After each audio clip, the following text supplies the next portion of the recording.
Hello, I'm Cheryl Zachary, and this presentation is for my class, Implementing Technology at the University of the Rockies.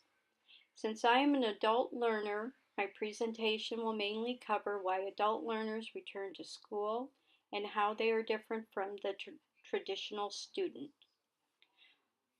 For me, the trend that most impacts education today and in the future is the authentic assessment.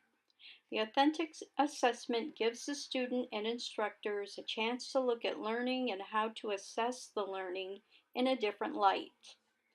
The authentic assessment also gives instructors a guide to see if the students are learning the course outcomes and how they apply them to their everyday lives. Adults returning to school are tech savvy and are also a very diverse group.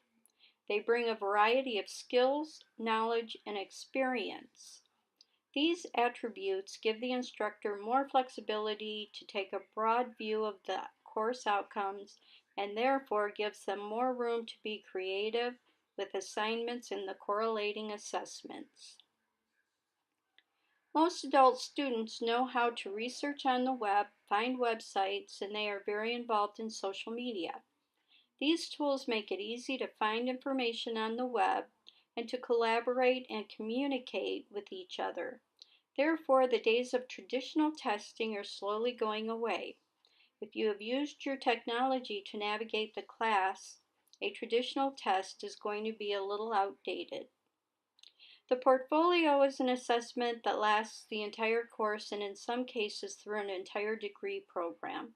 The concept of a portfolio is that the student will have assignments and projects throughout the course or degree program and will compile them into a project folder or binder to turn in at the end of the course program.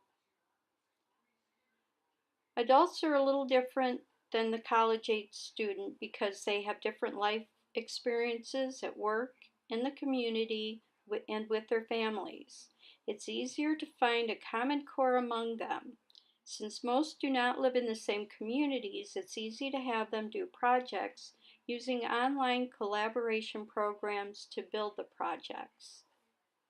Authentic assessment is not a new concept.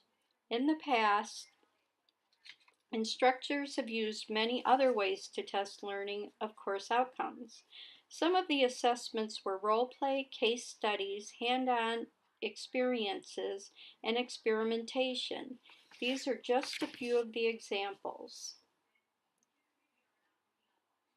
My favorite authentic assessment is a rubric.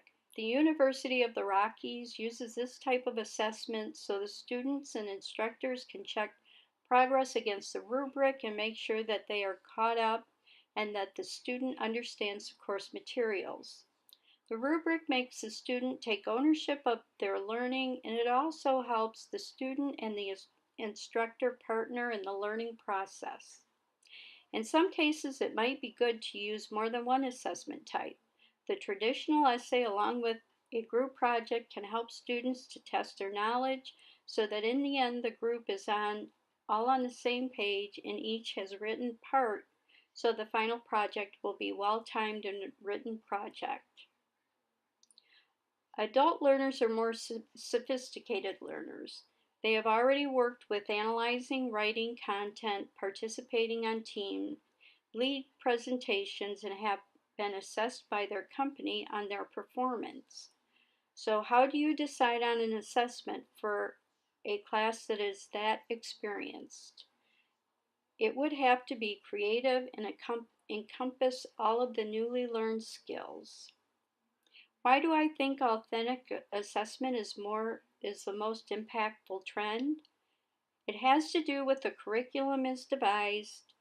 Since the assessment is decided before the lesson plans are solidified, it is a very important part of the planning process. There are many trends I could have used as the one that most impact education today and in the future. There are so many technology tools for collaboration, brainstorming, and project planning, just to name a few. Authentic assessment is what pulls the course outcomes together for an assessment of all of the learning. Thank you very much for watching this presentation.